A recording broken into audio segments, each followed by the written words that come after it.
Okay, so we're beginning chapter 5 now. Today we're going to talk about unemployment, and then we'll talk about inflation on Wednesday. So why do we care about unemployment? What's the point of looking at it? Well, there are many reasons, of course. First, when you have unemployment, people's livelihoods are lost. That causes a lot of economic hardship as well as psychic hardship. And not only that, as a whole, we, as an economy, our economic pie is lower than it should be. In other words, our GDP is lower than it should be because some of our scarce resources, that being labor, are not being fully utilized or employed. Similarly, a lot of our capital wouldn't be fully employed. Now, of course, when you have unemployment, it's devastating, but it's not, it's possible, depending on the severity, it could be it could result in long-term consequences as well as short-term consequences. For example, if it's been shown that when graduates enter the labor market in a severe recession, this changes their possible trajectories over their careers and in a negative way. So not only do you have some short-term impacts of people losing their jobs, the hardship, the lower GDP, you can also have some lingering effects into the future. So especially if it's prolonged. So it could permanently damage someone's job prospects and destroys their human capital. So, you could think of the example of when people enter the labor market, but also people mid-career, if they lose their job for a prolonged period of time, it could make them more difficult to employ later. And, they could lose some of their skills in the process. So it's definitely an important topic. Now, in this chapter, what we're going to do is we're basically looking at the twin evils of macroeconomics, right? Unemployment is bad, but also inflation is bad. Generally, but not always, there is an overall relationship between the two. Typically, if you overheat the economy, you can get inflation and you'll have low unemployment, and the other way around. But there are cases, especially recently with COVID, where we can have inflation that's due to supply side issues like shortages. For example, if the oil prices skyrocket, typically you'll see prices go up because oil is used to make gasoline, and many goods and services need to be transported to the point of sale. And so the costs of many goods will go up because of many need to be transported, and you can have price increases regardless of the overall demand conditions. So anyways, these are two economic evils. We don't want either one of them. We like our economy to be booming, but not overheated. So we, don't have any inflation, and we also like to be fully utilizing all of our resources.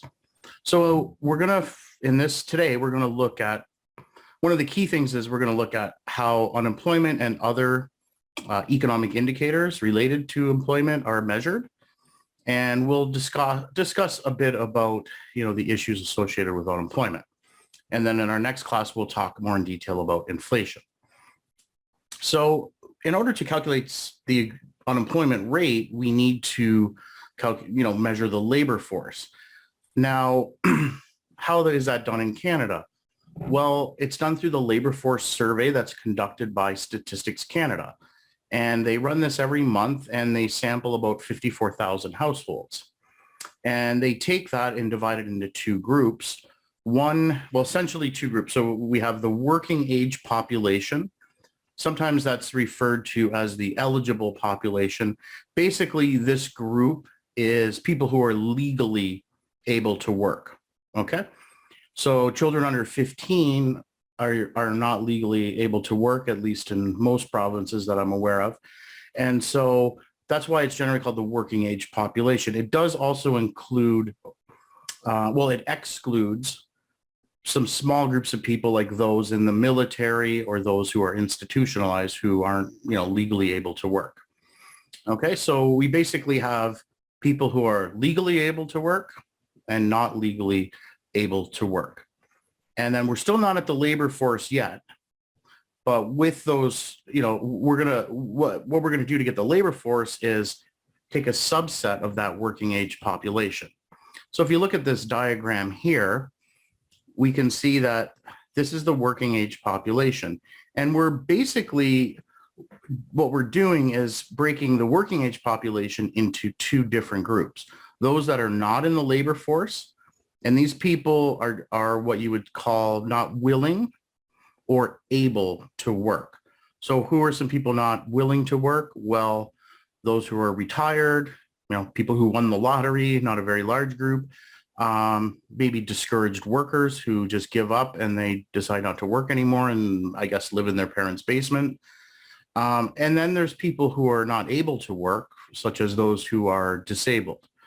So that's, so we're taking this circle here, working age population, represents people who are legally able to work. And so these ones on the right are those who are not willing or able to work. So they're not considered to be part of the labor force. The other segment is the labor force. And we can break that group down into two different components, those who are unemployed and those who are employed. Okay, and among those who are employed, we could look further and see those who are employed part-time or employed full-time. As part of the survey, you could even have questions related to whether or not they wanted full-time or part-time. But for the main unemployment figure, you need to realize that the main headline figure that you would see posted in the news would not distinguish between part-time and full-time. It's just whether you're employed or not. So the labor force then is equal to those who are employed plus those who are unemployed. So again, the working age population consists of the labor force, which are people willing and able to work, and it's composed of people not willing or able to work. Okay. And so how do you get into the unemployed category? So just because someone's not working doesn't necessarily mean we say that they're unemployed. They essentially need to be actively looking for work. So to be more specific, Statistics Canada has these rules here. So one, they need to be actively seeking work. So they've had to make some specific efforts to find a job within the previous 4 weeks. So if they're in this, the day of the survey, if they looked at some job ads, etc., showed some interest in looking for work, then they would be considered actively seeking work. However, some people could just be on a temporary layoff. Maybe their firm has laid off people for a month or two, but they're going to get recalled and they're expecting the recall. So they're unemployed. They sort of have a job, but they're not working in that job. So they're temporarily laid off. We would consider them as unemployed. Or if someone just got a new job and they have to, and they're going to start within 4 weeks. If they're going to start in 2 months, then we would say that they're unemployed. So notice here that someone who has decided to get social assistance and not look for work anymore, they're not considered unemployed. So sometimes we would say, oh, that person's unemployed, but in terms of the official definition, they're not unemployed. And the reason is because they're not in the labor force. They've decided to give up, they're not actively seeking work anymore. So in this chart here, we have some figures for some of these categories for May 2020. So in Canada in May 2020, the population was 37.97 million people. Now, when we take out people who are not legally able to work, so that would be this gray box here, most of the gray box, some of these would be people who are institutionalized or in the military or something like that. So after we take them out, we have 31 million, and that's our working age population. And if we remove people who are not in the labor force, again, this is the group that are not willing or able to work, we end up with our labor force. And in 2020, it was 19.29 million. Now we can break this into two different groups, those who are employed. And in Canada, according to the labor force survey that month, 16.63 were employed, 2.66 million were unemployed. And so let me just go back here. So in this case, we have enough information here to calculate some various statistics, but we'll get to that in a moment. So again, just to realize that the employment and unemployment, the sum of these equals the labor force. The difference between the labor force and the working age population is the not in labor force group or not willing or able to work group. Okay, and then the difference between the overall population and the working age population are those not legally able to work, primarily children under the age of 15.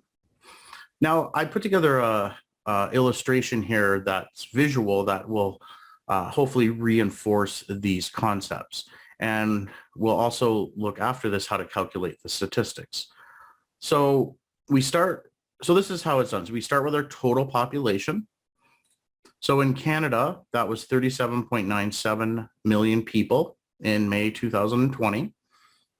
Now we're going to get rid of, so this box here represents people under 15 and other people who are not legally able to work. So we remove them, and this is our working age population now.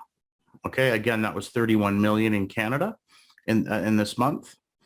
Now we're going to, actually, I'll let you tell me. So what group now am I going to remove from this to get the labor force? You can just type it in the chat if you want.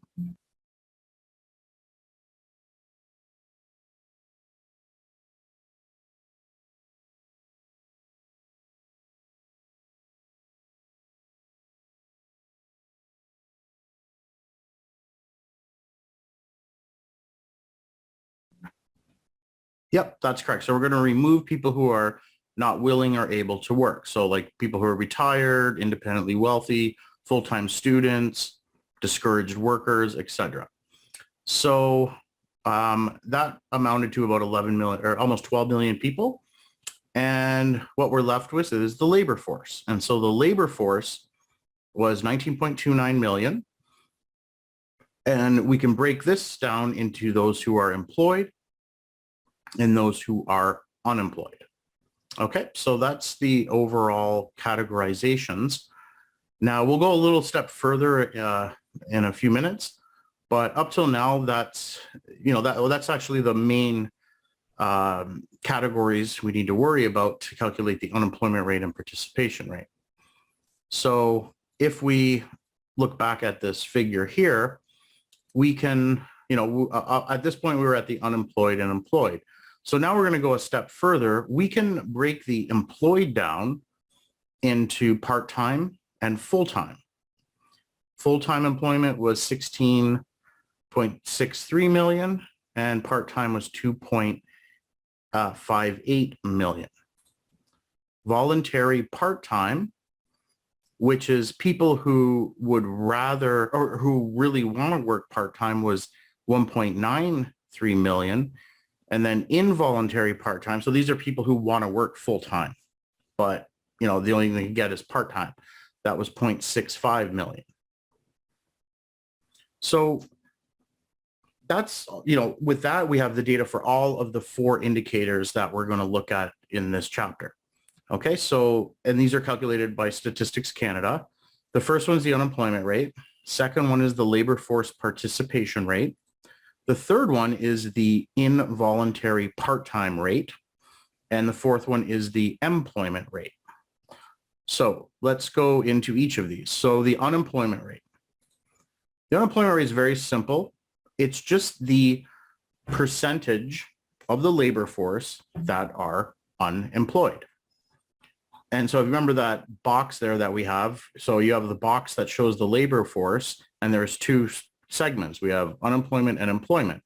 So we're just seeing, the proportion of the unemployed relative to the entire box, which is the labor force. So we just take the number of people unemployed and then divide it by the labor force and then multiply it by 100 for a percent. Now the unemployment rate, if you're thinking of the business cycle, it will, obviously is higher in recessions and, is low when the economy is booming. Now, the labor force participation rate, this is the proportion of the working age population that are in the labor force. Okay, so to calculate this, we would take the labor force and then divide it by the working age population. Multiply that by 100 and we would get the figure. It's around, I can't remember when this number was calculated for, but I think this is recently. I think this was the 2020 figure. It's roughly around 62.0%. So we'll actually calculate it here. So this is the figure I showed before for May 2020, right? So can anyone tell me what the unemployment rate is here? So there's two numbers I divide and then I multiply them by 100. Does anyone want to tell me after you do that what the value would be?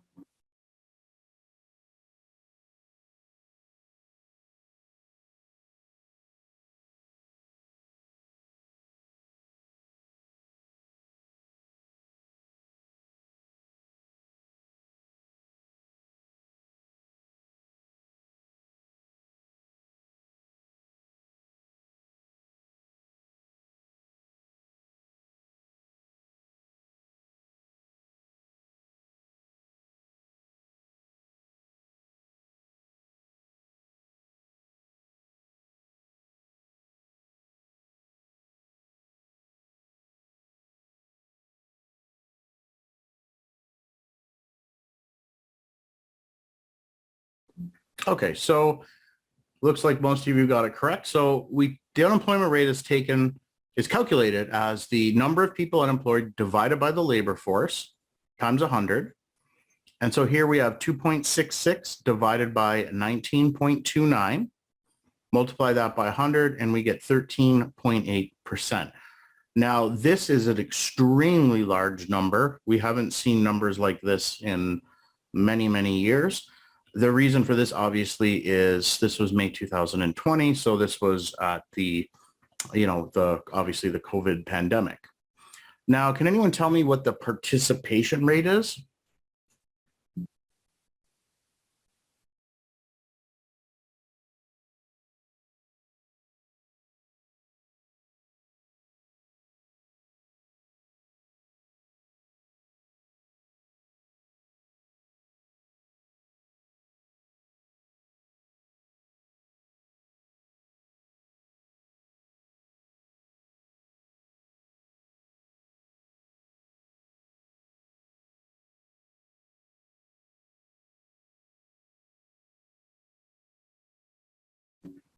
Yep, that's correct. So the participation rate it's the proportion of this box here over the entire working age population.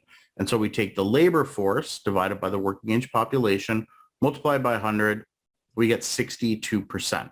So there in the textbook, there was a error in there. I believe they divided by 16.63 and not 19.29, but I still think they had the right unemployment number. So just to note, there's something strange going on in the textbook at this area. So anyways, this is the correct way to do it. Okay, so let's look at the actual unemployment rate in Canada from 1960 to 2020. Now, you can see that, and you could, when you're looking at the unemployment rate, you can clearly see where there was some recession. So in the early 1980s, we had a very high unemployment rate of 12%, a little bit lower in the early 90s. There was a bit of a jump here. I think that was the tech bubble, but the unemployment rate didn't go up nearly as much as previous. Anyways, you could see the 2008 financial crisis, which was quite, a very large, that was a very big deal. But it didn't jump up too much. And then look at COVID. So, this was just at the beginning. I can't remember. I'd have to look at see if there's some more recent data, but I think it even went up a bit further. So we are certainly in some strange times economically because of this pandemic. So that's the unemployment rate. now, this is the average unemployment rate over this period, but obviously it's fluctuating around that. And we can see where there is recessions. Usually that's when we get, a peak in unemployment over a short period of time. Now this shows the labor force participation rate. So here we can see that in 1960, the participation rate was only about 55%. Now, one of the main reasons for this is that in 1960, there were much less women who entered the labor force. And so that's why the overall number is low. But that changed significantly.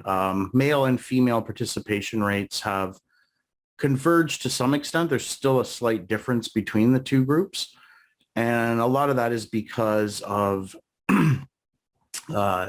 just at any point in time, there's going to be some women who have left the labor market to take care of children if they've just had a child.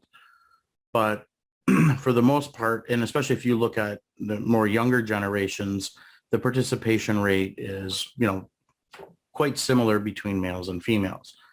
And then we have some, fall here in the participation rate because of COVID. So there's some strange things going on with COVID. And then here, this is the employment rate. We haven't talked about that yet, so I won't say too much about that. But you can see, that if employment falls, that's usually because you're in a recession. All right, let's just do a quick active learning question just to see if you've, absorbed some of the material. So in the first question, we're told the percent unemployed, the total population, the labor force, and then we're just simply asked, given these numbers, what must be the total employed people? And there's a hint, you don't need to use all of these numbers, and you'll have to multiply something.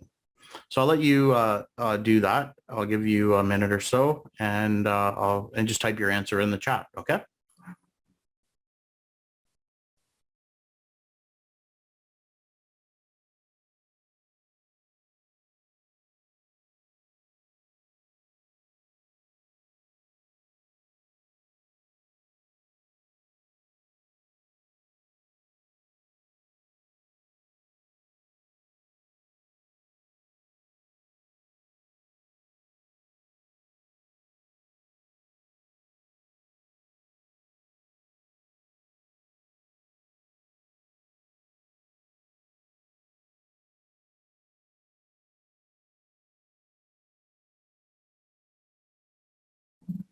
Okay, good job. That's correct. So the correct answer here is 166.5. You just take the 7.5%, multiply it by 180 to get the number of people unemployed.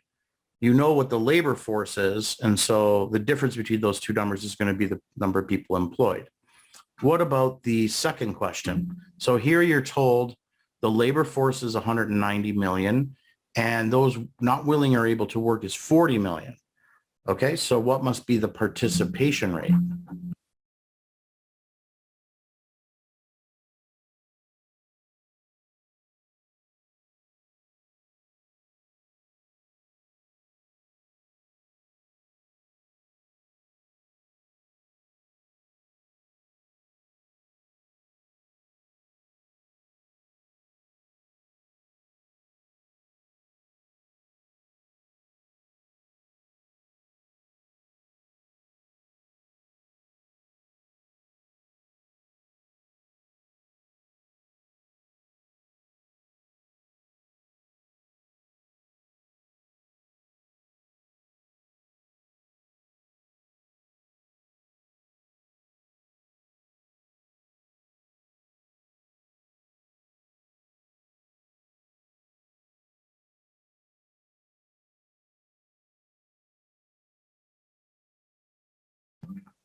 Okay, looks like you've all got the correct answer. Yes, it's 82.6. So we know if we add this group here, not willing or able to work, to the labor force, we get the working age population. So the answer here is 190 divided by 190 plus 40. Okay, so there are a couple other statistics that can be calculated from the data that's collected in the labor force survey. One is called the involuntary part-time rate. And so it's the percentage of the labor force who work in part-time jobs but want to work in full-time jobs. And so we just take the number of people involuntarily, in part-time jobs divided by the labor force. And so here we would take 0.654800. That was given in the previous slide. So we're told that this little, slice here is 654,800 people. And we divide that by the labor force, which is 19.29. So this is going to be a fairly small number. We get that the involuntary part-time rate was 3.4%. Okay, so that's the involuntary part-time rate. And so we have another statistic here called the employment rate. Now, this isn't the people employed over the labor force. It's a little bit different. We're thinking about the entire working age population. So out of those legally able to work, how many are actually working? Okay, so this is a more general measure. So this will, this number will pick up like discouraged workers and things like that. And so in May 2002, so here actually underneath the diagram, I have the data that you need. So we're told that 16.63 million people were employed and the working age population was 31.11 million. And so we take employed divided by the working age population, multiply by 100, and we get that the employment rate was 53.5%. Okay, so another thing to think about with this statistic is, we have a large amount of people, these are the people that are contributing and creating GDP, which is our income, right? So if this number is very small, that's not really a good thing. This is where the tax base comes from for the government. This is, again, is all of the country's incomes. So the better, generally the higher this number, the better. But of course, you're always going to have some people that are retired, et cetera. And some people who are retired, many people who are retired, do have some savings, which they're getting in form of an income. So this was, income generated before a long time ago that's now being, that was stored and is now being spent. So some other definitions of unemployment. I mean, overall, like if you just look at that headline figure, it sort of understates, it's not a perfect measure because it doesn't include discouraged workers or searchers. It doesn't include people, with long-term future. So someone who got a job, but it doesn't start till, say, 5 months from now. And it doesn't incorporate involuntary part-timers. So that's why we looked at some of those statistics we just looked at. So again, let's just talk a little bit more, just talk briefly about these discouraged searchers or discouraged workers. These are people who are, are neither working nor looking for work, but they're, legally able to work. And it's, these aren't included, we're not talking about people who are retired here. So they've indicated that they want or are available for a job generally, but they, they haven't really looked for work. Okay, so they basically, perhaps they've stopped looking for work because of repeated failure. So that's a little bit better of a definition. I'm not entirely sure. So it depends on the people's situation, but, it could be that they would just go on maybe some type of social assistance in this case. Otherwise, it's not clear how they would have income to survive, right? But many could, maybe just rely on their spouse's income, or they could be living with their parents. It's not uncommon these days to hear about, people as old as 30 years old still living with their parents. Long-term future start is a person, with a job that starts in, say, 3 or 4 months. So it's more than the 4 weeks that Statistics Canada would consider them to be employed. So they would be counted as unemployed, when maybe really they are. But then again, they aren't generating any income. So it depends on your perspective. And then, of course, we have part-time workers who want full-time jobs. Just to be clear, we already looked at this a bit, but, I'm just putting the definitions here. These are obviously people who want to work full-time, but they're only part-time and they can't, they're going to be counted as, they're not going to be counted as unemployed. They're going to be counted as employed. The main headline unemployment figure simply considers just whether you're employed. So it considers, or I should say, it doesn't make a distinction between whether you're part-time or full-time. Now, interestingly, there's a bit of a difference in the unemployment rates published in Canada and the U.S. If you look here, you can see that Canada's unemployment rate tends to be below, well, not all the time. For some areas, it's below, and then others, it's above the U.S. Okay, and these are the very recent figures. You can see how it's shot up because of COVID.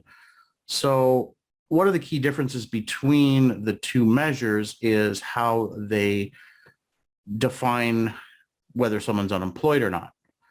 So Canada treats as unemployed those who engaged in any job search during the previous month. So for example, just looking at some ads would be sufficient in Canada. The U.S. is a little more strict. They must be actually applying for jobs. So looking is not significant in the U.S.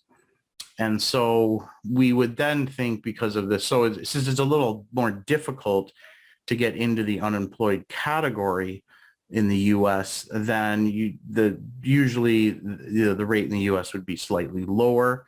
But that's not always true. Well, of course, here this isn't just showing this. There's a lot of factors that can result in differences between the U.S. and Canada's unemployment rate, right? There's, the economy could be doing slightly better there. There's all kinds of factors. But if you were able to hold constant all of those other factors, then you would expect to see that the unemployment rate in the U.S. would be slightly lower because of this different definition. And so that actual study by Riddell did such a, they did a clever way to be able to tease out that number, and they find that it's about 0.7 percentage points lower in the U.S. Okay. So here we have there's actually other alternative measures of the unemployment rate. There's 8 of them. And here we're just going to look at what they are in a diagram, look at some values from 1996 to 2020.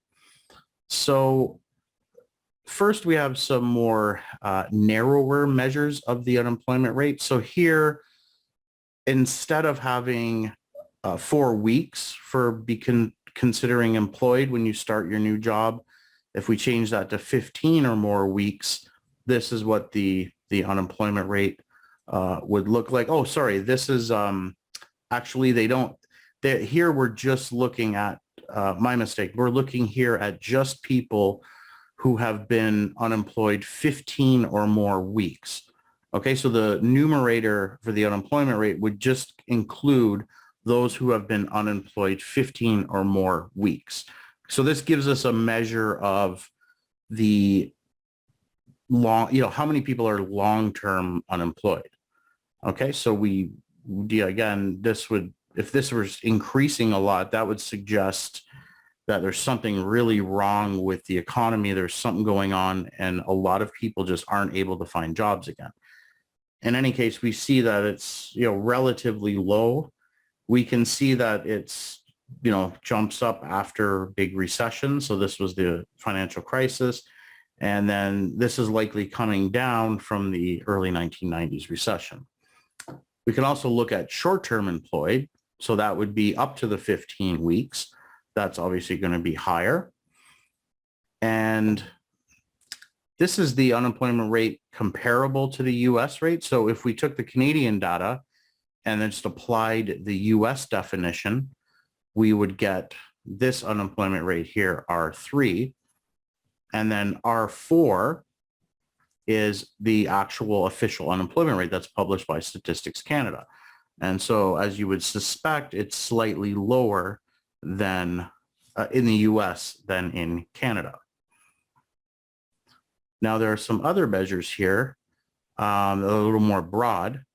So R5 is, the headline unemployment rate, and then it just adds in discouraged workers. Okay, and so it's slightly above the official rate. Now, R6 is R5 plus long-term future starts. Okay, so that's including those who, these long-term future starts.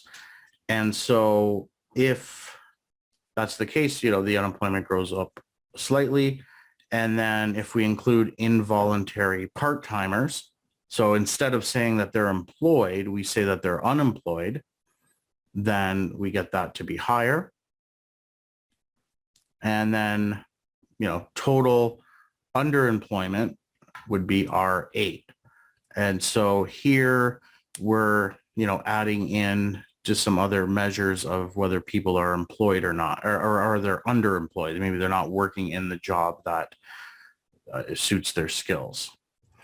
And we can see that all of the measures, are highly correlated with the overall business cycle. Okay, so I'm going to ask you a question. Can the unemployment rate ever be equal to 0?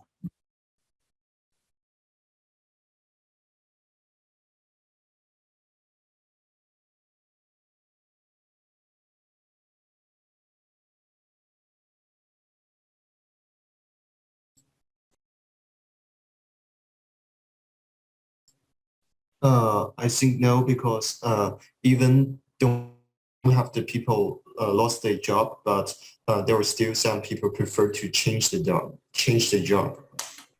Yes, exactly. So there's always going to be some, churning going on in the labor market.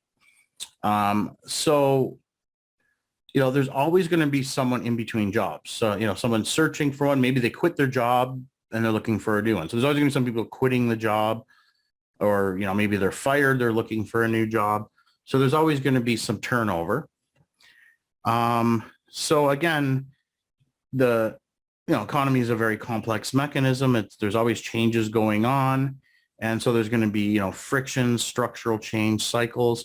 So actually, in fact, unemployment can be classified. So there's different types of, or reasons for people to be unemployed. So there's 3 types: frictional unemployment, structural, and cyclical. So what's frictional unemployment? So frictional unemployment is a lot of this is just the churning in the labor market. So it's just when people, like I said, they quit their jobs, or also when people graduate from school and enter the labor market for the first time. We would put this under the frictional category. There's just a normal creation and destruction of jobs as well that requires, people to, that ends up resulting in people losing their job and having to look for a new one. There's also if you think about the unemployment insurance benefits, they can have an impact. So changes in the value of them, or even if you look at historical data, the unemployment rate tends to be a little bit lower on average before these types of programs were available. I think they became available maybe in the 60s and 70s. So the unemployment rate tends to be a little bit on average lower than it does after these things have been implemented. And that makes a lot of sense, right? So now when you lose your job, you get some money, you get unemployment insurance. It's not a lot. It's only a fraction of what your income is. I believe it's roughly 55%. But still, you get a bit of a buffer. So in previous, before having that available, if you didn't have a job, you didn't have any money, you didn't have any food. So there's a much more urgency just to get any job you can. But with unemployment benefits, you have a little more of a buffer, a little, it's not as urgent. And so this actually might be beneficial too to the overall matching of people with jobs, right? The overall economy is going to be much better and more productive if you have people in the correct jobs, right? If you have good matches, if you have someone who maybe doesn't have good multitasking skills is in a job where they have to multitask. Well, maybe that's the only job they could get because if they don't have any benefits, so they just take it so they have food, right? But they're not going to be as productive in that job as maybe another job that they're better at. So that's a good question, Hannah. Homeless populations. So homeless populations are likely not going to be considered in the unemployment rate because they're likely not actively seeking work. So they would be more in, I guess you could say, the discouraged worker category, or many could have mental health issues, and so then if that's the case, they might be more likely to fall under the disabled workers, depending on the degree of their illness. But so I just think about it. The labor force survey would be calling people for this. So, and one of the criteria is that they're actively looking for work, and so these people generally would not be actively seeking work. But there could be some exceptions, you could fall on hard times. Something could happen where maybe you lost your apartment and you're living maybe with some friends, so you're homeless, but you are actively seeking work. And so in that case, you would be considered unemployed. But I think, if homeless people living on the streets and that sort of thing, usually there's some sort of maybe possibly a mental health issue or something like that. Maybe not all the time, or there's also a possibility of drug addiction and things like that. So they're not going to be considered part of the labor force, so they wouldn't be considered as part of the regular unemployment statistics. However, they would be picked up in some of those other statistics like the employment rate, because then you're looking at how many people are employed relative to the overall working age population.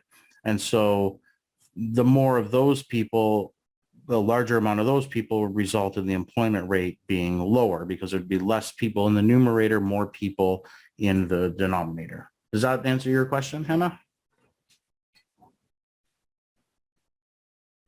Yep. So frictional unemployment, we can think of as like a permanent and healthy phenomenon of a growing economy. It's not that, some of it's not good, like people getting fired and things like that. But if we think of it in terms of people switching jobs to find better matches, that's a positive thing for the overall economy. And, you can't get rid of frictional unemployment at any point in time. You're going to have, some people in between jobs. Structural unemployment is you kind of think maybe more of a long-term frictional unemployment. So here we're thinking of people who had some sort of skill, their skill became obsolete, and now they're out of work. And so it's going to take some time to retrain them. And so this is more of a longer-term phenomenon. They need to retrain, possibly relocate to get a job. And, this can be a very painful process, especially for older workers who, may not have too many options, and they may need to take early retirement or accept a much lower paying job that their skill isn't useful anymore. So they have to take an, unskilled job that just doesn't pay all that much. Okay, so unemployment and full employment. So the last category is called cyclical unemployment. And this is the unemployment we usually think about. This is the unemployment as a result of, companies, sales falling, the economy is going into a recession, people are laid off. So this is the unemployment that's correlated with the overall business cycle. So this is, what you think about when, you had the financial crisis in 2008, especially in the financial sector. A lot of people in that sector lost their jobs because their companies went out of business, and, you're entering a recession. So this really is, this is unemployment as a result of changes in economic activity. You can say that. It's probably a good way to think about it. So in a recession, you're going to have higher unemployment. If the economy is in a boom period, like the peaks here in this diagram, unemployment should, cyclical unemployment should be close to zero. And that's one way they try to measure what's called the natural unemployment rate is, which we'll talk about now. So the natural unemployment rate is basically, it's the full employment unemployment rate. So this is very easy to remember. Don't get too confused with all the terms, but here this is the unemployment rate associated with just frictional and structural. So it's when cyclical is equal to zero. So the natural unemployment rate will be the unemployment rate roughly that we would experience when the economy is in a boom period, but the economy is not overheated so that inflation is becoming a problem. So that's one way to get a feel for what the natural rate of unemployment is to look at a period where the economy has been booming for quite some time. Estimates of GDP and potential GDP are very similar, or actual GDP and potential, but you don't have any strong upward pressure on prices. And so in the past, Canada, before the period leading up to the COVID, I think it was between 6 and 6.5%. But then we saw even lower unemployment rates leading up to the financial crisis. So a rough estimate of it would be somewhere between 5.5 and maybe 6% roughly. So again, full employment is the situation at which the unemployment rate is equal to the natural unemployment rate. There's no cyclical unemployment. And again, so the answer to the question, can the unemployment rate be equal to zero? Well, no, because you always have some frictional and structural. So even if the economy is booming, it's doing extremely well, there's going to be, maybe some people who have a skill that's gone obsolete, or people in between are switching jobs. The natural unemployment rate can be, can change over time for a few reasons. One of them is what I was saying before, changes in unemployment benefits, because here you have, a buffer. So when you're out of work, it's not as urgent. You can at least eat and afford where you're living, right? And we can really see that with the COVID. I haven't looked at any data specifically, but there appears to be a lot of people who are, I guess, they might be on unemployment a lot longer than they would have before COVID, given the benefits that they were getting, the CERB payments and that sort of thing. So anyways, clearly the buffer that you get if you lose your job, or that insurance, that extra, that replacement income if you do lose your job, the amount of it would be clearly linked to the natural unemployment rate. The age distribution of the population, people could decide to leave the labor force. The decision to do that might be more likely when they're older or younger. The scale of structural change. So structural employment was probably much larger in, say, the late 80s, early 90s, when, computers started to becoming used much, much more in businesses. So a lot of people lost their jobs because of the use of computers. And that was quite a large, that was a very large scale structural change. So that would be much, the structural employment back then would be much larger than it is now. The real wage rate, So the real wage rate is just your wage divided by your prices. So it's essentially, it's just think about it's what your wage in terms of purchasing power, right? And so the more you can get from working in terms of buying stuff, the more you're going to want to work. So the higher that is, the more likely people, you could see people would be maybe less likely to be discouraged workers, I guess, or also the larger is the real wage, the larger is the opportunity cost when you're not working. I think that's the best way to look at this. So if you've been laid off, you're getting some unemployment benefits, but they're only 55%. And, let's say the real wage is very high. Well, you have a much larger incentive to speed up your job search and get a job, right? And so natural unemployment would be lower in that case. So here we look at real GDP and unemployment over the business cycle.